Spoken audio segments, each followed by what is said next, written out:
All right, this is a tip for creating a shallow depth of field after the fact. So if you want your subject to really stand out from the background, you want a soft blurry background, but you didn't do it in camera, here's how you can do it in Lightroom. Let's go to the adjustment brush right over here.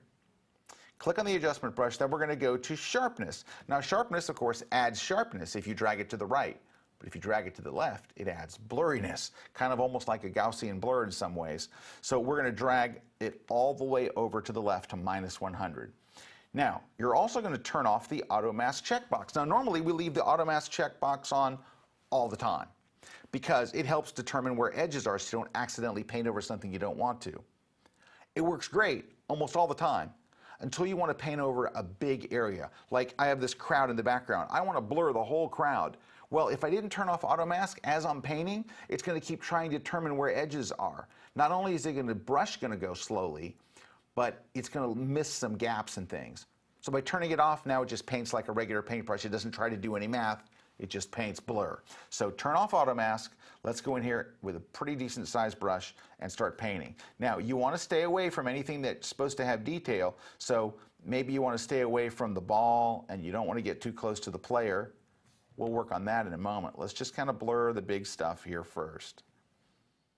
All right, so I'm staying away from the ball, staying away from his helmet and his jersey and stuff. We'll kind of get rid of this stuff.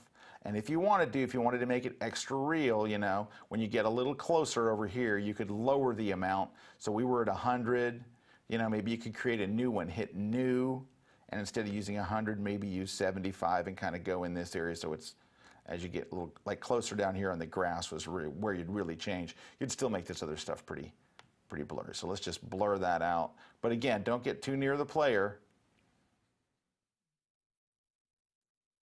Don't blur the player, blur the game. All right.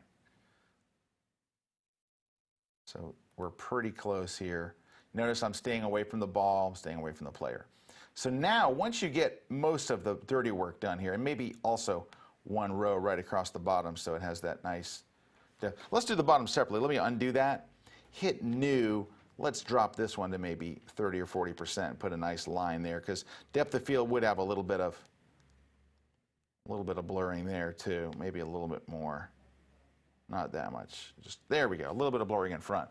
Now we go turn on auto mask because now we need to get close to the player, but we don't want to actually paint over his jersey. You see the little plus sign in the middle? That little plus sign, that's what determines what gets blurred. If that moves over his jersey or over his helmet will start to blur. So we're going to paint this stuff at 100%. Let's put it to 100. There we go. And we're going to paint this stuff at 100. Now I didn't hit new, so it's also affecting the blur at the bottom. Kind of get around the ball, but don't paint over it. You want to keep the ball fairly. See how it's missing that little area there? That's what I'm talking about when you're painting with this. It's constantly trying to make sure that it's seeing edges and things. So sometimes you'll have to kind of go over them when you get close to the player.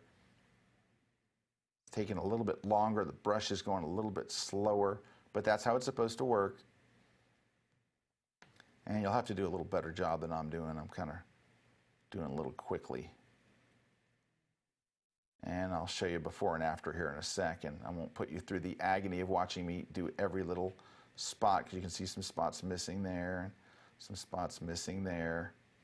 If you ever really want to see what you're missing, right, go down here and move your cursor over and it'll show you what's being painted. And you can see I'm missing a lot of areas with this particular segment of, now some of them were covered by a different brush. Some of those were covered by this brush here on the background. Some of them were covered by this brush here.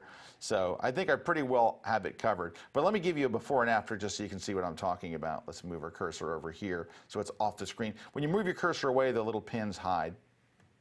And you can see the difference from blurring the background. And it needs a little bit more work. You can see cleaning up and stuff. If you make a mistake and you accidentally blur, I did blur his helmet a little bit, you can go to the minus button, shrink this thing down. Hold the Option key on Mac or the Alt key on PC, and you can go right over his helmet and say, nope, we weren't supposed to blur that. And it brings it right back to sharpness. It just removes that area that wasn't supposed to be blurred. So if you do make a mistake, it's not the end of the world. It's easy enough to fix it by holding the Option key on Mac or the Alt key on PC. All right, a little quick trick there on getting a soft depth of field effect.